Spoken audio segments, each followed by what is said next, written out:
अस्सलामुअलैकुम जी फ्रेंड्स। आज का जो हमारा टॉपिक है वो है पैरामैग्नेटिज्म। ये लास्ट टॉपिक है हमारा ईएमटी सीरीज़ का। यानी कि हमने ईएमटी 1 की सीरीज़ स्टार्ट की हुई है। इस सीरीज़ में हम इन तमाम टॉपिक्स पर पिछली वीडियोस में बात कर चुके हैं। ये देखते जाएं। तो इन तमाम टॉपिक्स पर हम पिछली वीडियोस में बात कर चुके हैं। ये हम ईएमटी हमारे आज ख़त्म हो रही है इसकी सीरीज़। ओके, ये देखते जाए। तो आज की लास्ट वीडियो है हमारे पास 45 है, पैरामैग्नेटिज्म है। ओके, तो ये मैग्नेटिक फील्ड इन मैटर में हमारे पास पहली, दूसरी, तीसरी, चौथी, पांचवी, छठी ये हमारे पास आज की वीडियो है। Okay, ferromagnetism. तो आइए इसको स्टार्ट करते हैं। बिस्मिल्लाहिर्रहमानिर्रहीम, सल्लल्लाहु तआला अला मुहम्मद सल्लल्लाहु अलैहि वसल्लम। अच्छा, मैं गुजारिश करूँगा कि अगर आप लोगों को डायमैग्नेटिस, पैरामैग्नेट्स और फेरोमैग्नेट्स में डिफरेंस का पता है तो इसलिए आपको ये समझना आसान हो जाएगा। ओके, अगर नहीं पता तो इसका जो लिंक होगा वो आप लोगों को डिस्क्रिप्शन में मिल जाएगा। क्योंकि हम फॉलो कर रहे हैं ग्रिफ्थ की बुक को, तो हम बुक के अकॉर्डिंग ही चलेंगे। वैसे तो बहुत सारी चीज़ें होती हैं, लेकिन हम चूँकि बुक को फॉलो कर रहे हैं इसलिए बुक में जो जो लिखा है इसको ही हम स्टडी करेंगे।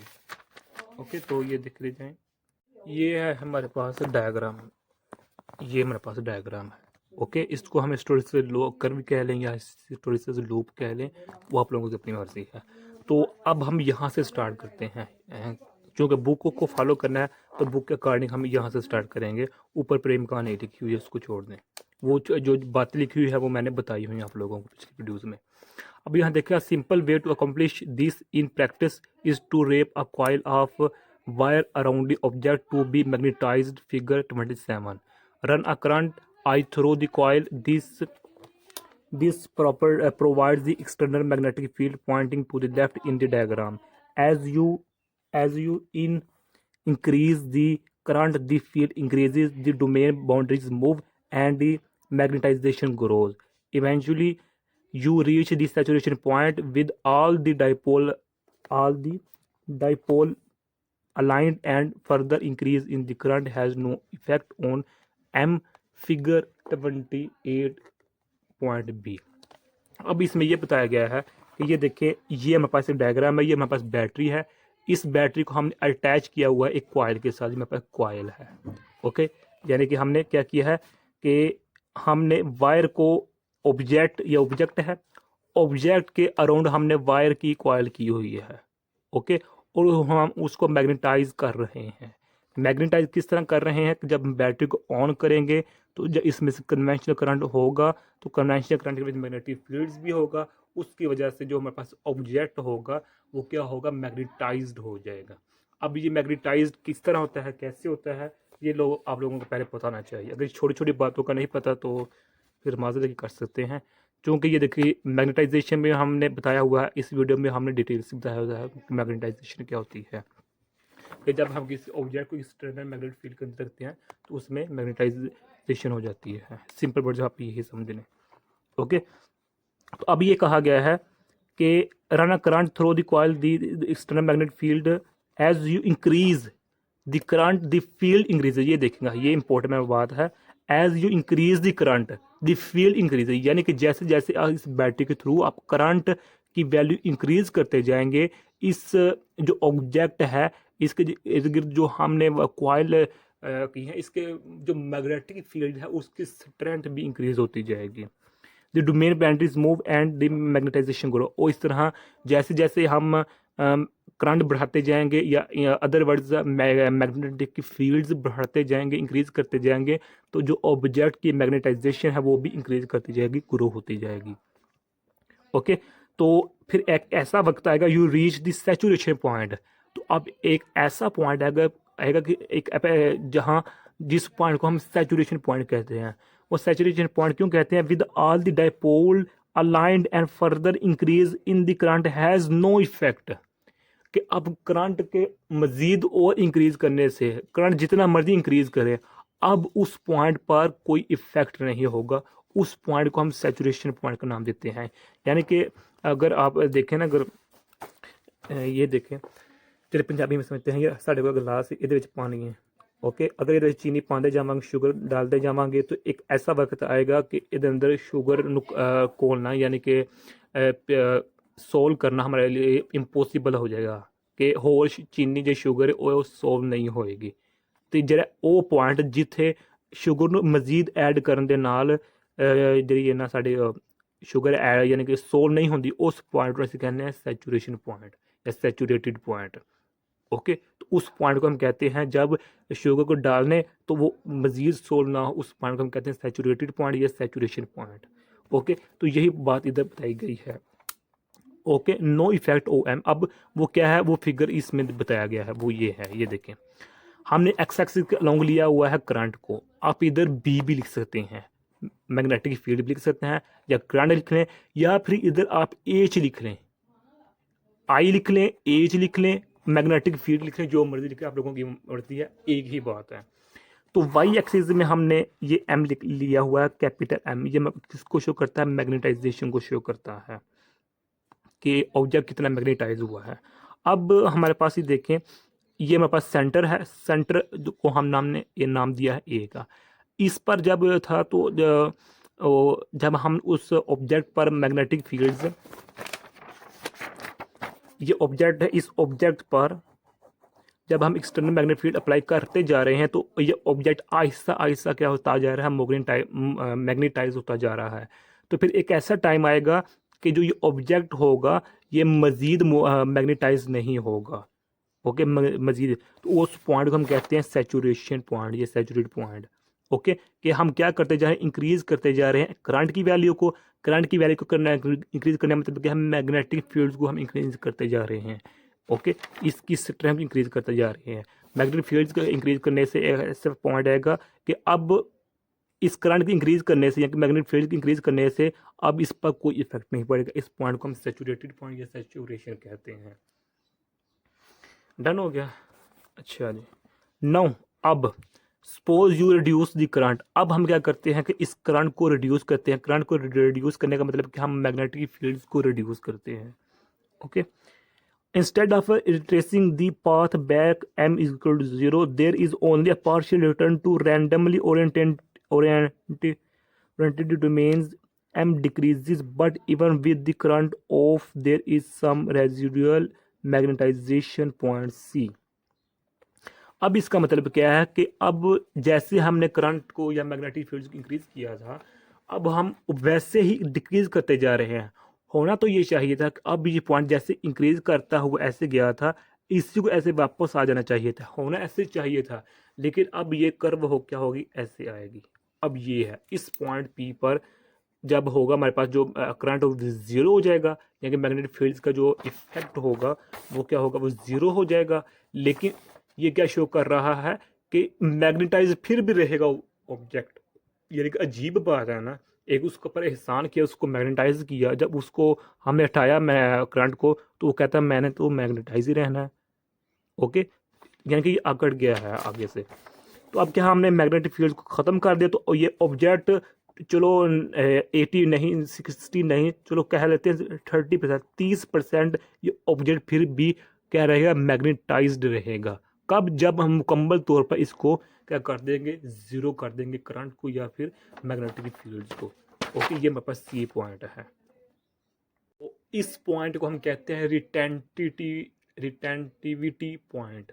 यानी कि अगर करंट को ज़ीरो करने से भी, मैग्नेटिक फील्ड को ज़ीरो करने से भी ऑब्जेक्ट फिर भी डीमैग्नेटाइज ना हो मुकम्मल तौर पर, तो उस पॉइंट को या सी पॉइंट को हम रिटेंटिविटी पॉइंट का नाम देते हैं। और इस पर जो मेरे पास ऑब्जेक्ट होता है उसको हम परमानेंट ऑब्जेक्ट का नाम देते हैं। ये इसमें बाकी जो ऑब्जेक्ट में जो मैग्नेट्स हैं, डाइपोल मैग्नेट्स हैं, वो परमानेंट हो चुके हैं, वो अकड़ गए हैं आगे। अब यहाँ इनके सामने कुछ नहीं चलता माँ बाप की। अब इनको क्या करना पड़ेगा, अब इनको पुलिस के हवाले करना पड़ेगा, तब ये जाकर इनका कुछ होगा। यानी कि एक तरह से बहादी का सामना कर रहे हैं, बहादी शो कर रहे हैं। तो इसलिए इसको हम कहते हैं ये परमानेंट मैग्नेट हैं, ये इश्तिहारी हो चुके हैं जो इस ऑब्जेक्ट में टीनी डाइपोल्स हैं। ओके, अब क्या करेंगे कि जो करंट हम मज़ीद नेगेटिव डायरेक्शन में डिक्रीज करेंगे। ओके, क्या करेंगे, डिक्रीज करेंगे। तो अब क्या होगा कि ये कर्व ऐसे आएगा, यहाँ डी तक होगी। यानी कि अब क्या हो चुका है, मैग्नेटाइजेशन ज़ीरो हो चुकी है। यानी कि अगर 30% मैग्नेटाइज ऑब्जेक्ट रह गया था, अगर इसको ज़ीरो कर देंगे, कब, जब हम करंट को मज़ीद डिक्रीज़ करेंगे। करंट की वैल्यू है ये है ना, इस तरफ डिक्रीज़ करते जा रहे हैं, यानी कि मैग्नेटिक फील्ड को अब ऐसे यहाँ से हम अप्लाई कर रहे हैं।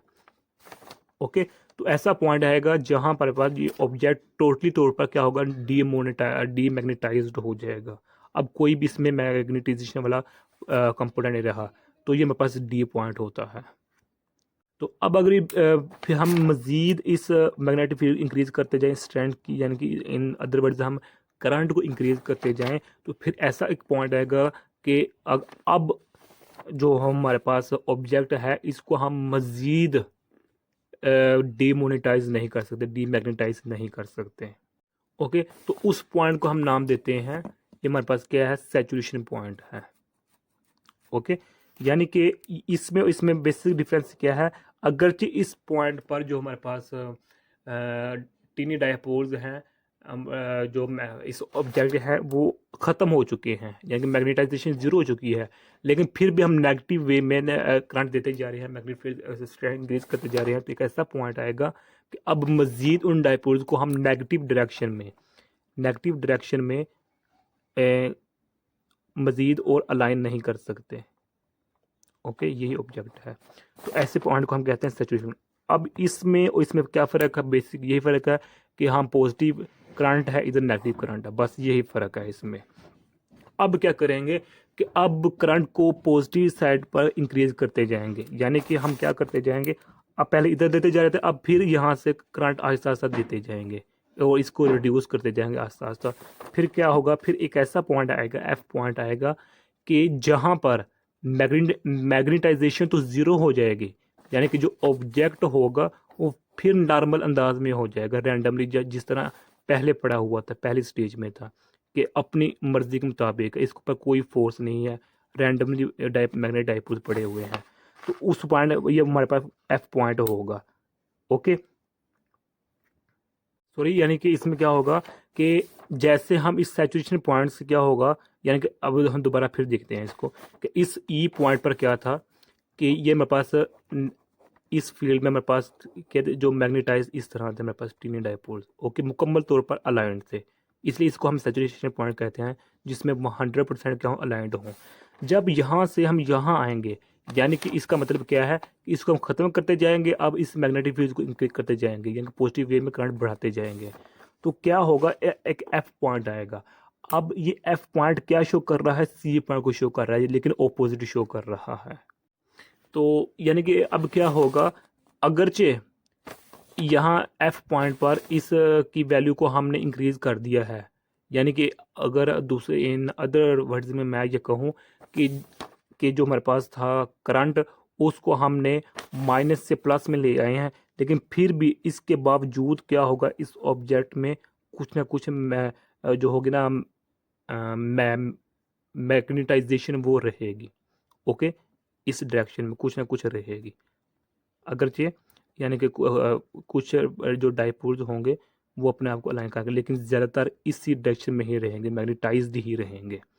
ओके, अगर हम इसकी इंक्रीज वैल्यू को इंक्रीज करते जा रहे हैं, मेरे पास एफ पॉइंट है, तो इस एफ पॉइंट को भी हम परमानेंट मैग्नेट का नाम देते हैं। जिस तरह इस सी पॉइंट पर कुछ डाइपोल अपने आप को यानी कि शो कर रहे थे मैग्नेटाइज्ड, उसी तरह इस एफ पॉइंट पर भी जो कुछ टीनी जो डाइपोल्स होंगे इस मटेरियल के अंदर, वो भी अपने आप को मैग्नेटाइज शो करवाएंगे। अब क्या करेगा, हम करंट की वैल्यू को मज़ीद इंक्रीज करते हैं, यानी कि जो मेरे पास ये स्ट्रैंड, अब हम इसको मैग्नेटिक फील्ड को मज़ीद क्या करते हैं, इंक्रीज करते हैं, तो मेरे पास जी पॉइंट आ जाएगा। अब इस जी पॉइंट पर क्या है कि हमने ये मेरे पास वैल्यू है करंट की इतनी सी, तो जो मेरे पास मैग्नेटाइजेशन है, यानी कि जो मेरे पास ऑब्जेक्ट है वो क्या रहेगा, मैग्नेटाइज रहेगा। तो फिर जैसे जैसे हम करंट को मज़ीद इंक्रीज करते जाएंगे, फिर वही प्रोसेस ऐसे होगा, फिर ऐसे ऐसे क्या होगा, ये रिपीटेड होता जाएगा। ओके, ये मेरे पास होता है फेरोमैग्नेटिज्म। इसको कर्व को हम कहते हैं, मेरे पास हिस्टोलिसिस, मेरे पास लूप है या कर्व है। ओके, इसको हम कहते हैं हिस्टैरिसीस, हिस्टैरिसीस कर्व का नाम देते हैं। ओके, तो अब ये हिस्टैरिसीस लूप कर्व हमें ये क्या बता रहा है कि जो हमारे पास मैग्नेटाइजेशन है, यानी कि जो हमारे पास मैग्नेटाइजेशन हो रही है वो किसके अकॉर्डिंग हो रही है, मैग्नेटाइजिंग फील्ड के, यानी कि फील्ड के अलोंग, फील्ड के पीछे पीछे हमारे पास क्या होती जा रही है, मैग्नेटाइजेशन होती जा रही है। ओके, कि जैसे जैसे हम मैग्नेटिक फील्ड इंक्रीज करते जाएंगे वैसे वैसे हमारे पास क्या होगा, मैग्नेटाइजेशन होती जाएगी। अगर डिक्रीज करते जाएंगे तो हमारे पास मैग्नेटाइजेशन भी डिक्रीज होती जाएगी। ओके, ये हमारे पास हिस्टैरिसीस कर्व बताता है ये वाला। अच्छा, एक और बात है, अब चूंकि जो हमारे पास है ये मैग्नेटाइज हो रहा है, फिर डी मैग्नेटाइज हो रहा है, मैग्नेटाइज हो रहा है, फिर डी मैग्नेटाइज हो रहा है, तो ये हमारी एनर्जी लॉस हो रही है, एनर्जी ज़ाया हो रही है, एनर्जी वेस्ट हो रही है। अब वो एनर्जी कितनी वेस्ट हो रही है वो हमें ये कर्व बताएगा। जितना एरिया है ना इसका, ये कर्व एरिया छोटा है या ज़्यादा है, अगर एरिया ज़्यादा है तो इसका मतलब है एनर्जी ज़्यादा वेस्ट हुई है। ओके, तो यही आज का हमारा इतना सा टॉपिक था। मैं उम्मीद करता हूँ आप लोगों की इस वीडियो की समझ आ गई होगी। अगर आप लोगों ने अभी तक हमारा चैनल पाक एम एन अकेडमी इसको सब्सक्राइब नहीं किया तो प्लीज़ सब्सक्राइब कर दे, लाइक कर दे। जज़ाकल्लाह खैरा। अपनी दुआ में याद रखिएगा। अस्सलाम वालेकुम व रहमतुल्लाहि व बरकातुहू।